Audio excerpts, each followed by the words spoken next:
అందరికీ నమస్కారం అండి. అందరూ ఎలా ఉన్నారు? నేను చాలా బాగున్నానండి. మీ అందరూ కూడా బాగుండాలి. ఆ హరిహరాదుల యొక్క కృపా కటాక్షాలు అందరూ కూడా కలిగి అందరూ బాగుండాలని కోరుకుంటూ ఈ వాళ్ళ వీడియోలో శ్రీరామనవమి అనేది మనకి ఎప్పుడు రాబోతోంది, ఎందుకు శ్రీరామనవమిని జరుపుకుంటారు, నవమి తిథి అనేది ఎప్పటి నుంచి ఎప్పటి వరకు ఉంది, అలాగే పానకం వడపప్పు అనేది ఎప్పుడు పంచాలి, సీతారాముల కళ్యాణం అనేది మనకి జరిగే సమయం ఏమిటి, అలాగే ముఖ్యంగా శ్రీరామనవమి అనేది ఏ విధంగా జరుపుకోవాలి, పూజ ఏ సమయంలో చేయాలి, ఎందుకు శ్రీరామనవమి జరుపుకుంటారు, ఇవన్నీ కూడా డీటెయిల్డ్గా అయితే చేద్దాం.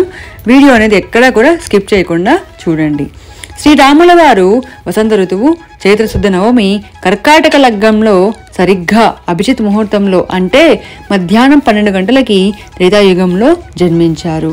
కాబట్టి ఆ రాముల వారి పుట్టినరోజుని మనము అందరం కూడా ఘనంగా శ్రీరామనవమిగా జరుపుకుంటాము. అంతేకాదండి, 14 సంవత్సరాల తర్వాత అరణ్యవాసము, రావణ సంహారము అవన్నీ కూడా చేసి అయోధ్యలో సీతారామ సమేతంగా పట్టాభిషేకుడు కూడా అయ్యారు.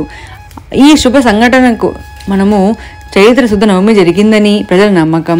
అందుకే ఈ రోజునే సీతారాముల వారి కళ్యాణం కూడా జరిపిస్తారు.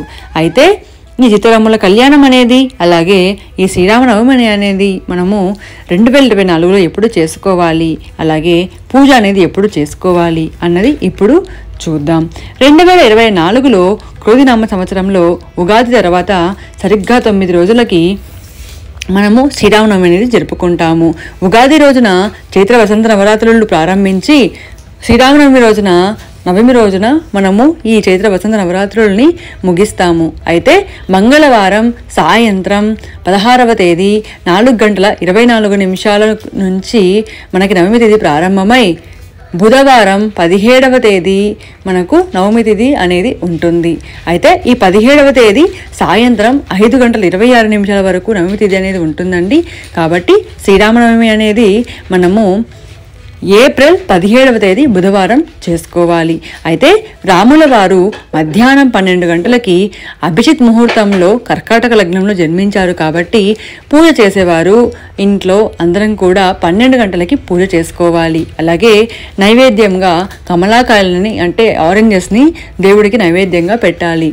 అలాగే ఈరోజు మనం చేసే ప్రసాదం అంటే పానకం వడపప్పు చలిమిడి అవి ఏవి కూడా మనం నైవేద్యంగా పెట్టినప్పుడు దానిపైన తులసి దళాలను తప్పకుండా పెట్టి స్వామికి నివేదన చెయ్యాలి. ఈరోజు ప్రత్యేకించి శ్రీరాముల వారిని శ్రీరామ రామ రామేది రమే రామే మనోరమే సహస్రనామ తత్తుల్యం రామనామ వరాననే అనే ఈ శ్లోకాన్ని 3 సార్లు చెప్పించినట్లయితే విష్ణు సహస్రనామాలను జపించడమే కాకుండా శివ పురాణాన్ని పఠించినంత ఫలితం అయితే లభిస్తుంది. అలాగే ఈ రోజున తులసి దళాలను తులసి మాలను స్వామికి వేయడం మర్చిపోకండి. ఇదండి ఇవాల్టి వీడియో. మీకు నచ్చితే లైక్ చేయండి, షేర్ చేయండి, అలాగే మీ ఫ్రెండ్స్ అందరికీ చెప్పి శ్రీరామనవమి విశిష్టతను గురించి అందరికీ కూడా ఈ వీడియో ద్వారా తెలపండి. అందరూ కూడా బాగుండాలి, అందరూ మనం కూడా ఉండాలని కోరుకుంటూ సర్వేజన సుఖినో భవంతు.